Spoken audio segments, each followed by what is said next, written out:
I'm scared. You don't have to be scared. You just have to do it. Once you do it, you're not scared. I'm so scared.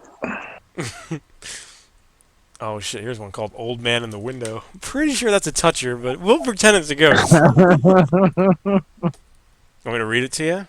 Yeah, go for All it. right, man. Reading these posts on paranormal encounters reminded me of my own that I had mostly forgotten about. But all of a sudden I just fucking remembered about the toucher guy. I used to work for a dog walking agency. I'm scared. I used to work for a dog walking agency, and we had regulars. All of us walkers would visit. Okay. There was this one house that we all had a strange vibe at. Probably because he's a toucher. I always felt that something was watching me. Because it was a new, nice house, I figured they might have nanny cams. They also had tow dogs. I think he meant two dogs, but it's tow dogs. One would often behave fearfully and aggressively after our walks. Probably because he didn't want to go back to the toucher house. Please, please, I don't want to get touched. After a walk, we'd feed him, and I would usually find him hiding in the owner's bedroom closet where he's growl. That's how. Hold on. Yeah, that's how he wrote it. Closet where he's growl and snap his mouth at me. Well, one day, I pulled up to the house and was certain I saw what looked like an elderly man in the window. Fucking, one of the dogs are scared. The curtain for moving very rapidly around his waist. I saw lotion being squirted onto the window. Maybe he was. Maybe. But, anyways, let me get on with this. I thought, maybe he had someone else come over, or they are home early for their trip. They're home early for their trip. Okay, well, that doesn't make sense. From their trip, I get it.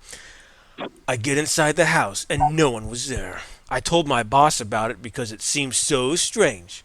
We had one employee on the team who was intuitive and was able to connect with the animals. Okay. She asked me what I had seen, and I told her that I'd seen a man in the window and always felt like I was being watched. She told me that I was right, and that she sensed that an older man had lived there previously and had died. He was upset that the house he had owned had been torn down and this family had built their new home on the lot. I was always curious if the owners of the new house had any experiences of paranormal, as they also had two young children. Creepy. That was a horrible I'm still hung story. up on the fact that you called an Inuit an Intuit. Do you not know what an Eskimo is? I'm I am just reading what is written. I also found it strange that the person said that they thought they saw the old man upstairs. I like to pretend that the old man was jerking off, but instead of just calling the boss to find out, the guy went into the house anyways. Like, oh, and then he called the boss. I thought I saw some dude upstairs wanking it out, and I went in. I didn't see anybody. I think it's creepy. It's a ghost.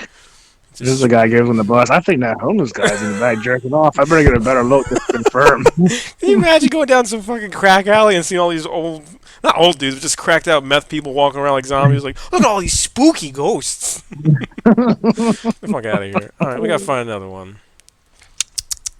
Wait, did you even finish that one? I know I That was interrupted it, you. and that was it. It was All right. basically he thought he always felt watched.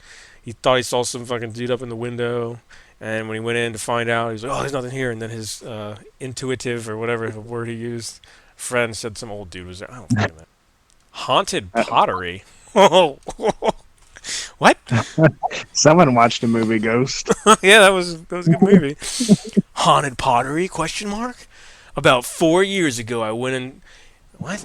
I went to one of those places you paint pottery and sculpture with a group of friends. I painted an adorable round dinosaur with buck teeth and a top hat. I'm already fucking scared. I fell in love with it because it was so goofy and cute. I named it Bippy, Bippy, an all-knowing wizard. It's a what? What? I thought it was a dinosaur. It is now a wizard. Fucking wizard dinosaur. All right. I don't fucking know, man. Fast forward a week, and one of my friends who lived with her boyfriend picked up everyone's pieces, so everyone could stop by and pick up their piece when they were able to. Now, in parentheses, it says this is important, so remember that. All right. Okay. After I took Bippy home, fucking the dinosaur wizard, I put it on my bookshelf facing left, away from my bed. And there it remained. One night, I was on my way home from work and noticed my ometer said 180666. I don't panic over 666 like I know some people do, especially since it can mean you need to find balance in your life and doesn't just mean something evil. I didn't think too much of it. Who the fuck is that? I've never heard that before. That was the first time I heard it too, so I don't know. Maybe the dog said. When I got home, I sat down on my bed and was on my phone. But when I looked up, Bippy was turned to the right and looking straight at where I was sitting. Fucking Bippy's a wizard. It freaked me out because when I had left home, it was facing the left. I had everything turned on my bookshelf the way I liked, and the way I liked Bippy to face was left. This is horrible. It had wide open eyes, so it felt weird to have it staring at me. I turned it back to the left and tried not to think about it. Later on, I was hanging out with the friend who had picked up everyone's pieces, and I told her and her boyfriend about Bippy and how he moved that one night. They looked at each other and then me and told me when they brought Bippy to their house, they came home one day and it had turned it from the direction they had left it pointing, and it was looking straight at them. Oh, Bippy, you don't fuck with Bippy the dinosaur dragon. Wizard dragon. Whatever the fuck. Bippy lived on a bookshelf for hold on, I'm not done. Bippy lived on a bookshelf for 2 years or so afterwards, and then went into storage. And I'm not entirely sure where it is now, but I'm probably still in the fucking storage. But after that one incident, it never moved again. Thoughts? Oh, I got a thought. Oh, look, no one said anything, and it's been up for 5 hours, and it's got I'll give it a 0. Boom. Fucking worthless. Fucking Bippy. Bippy the Dinosaur Wizard with a top hat. Yep, I'm fucking terrified.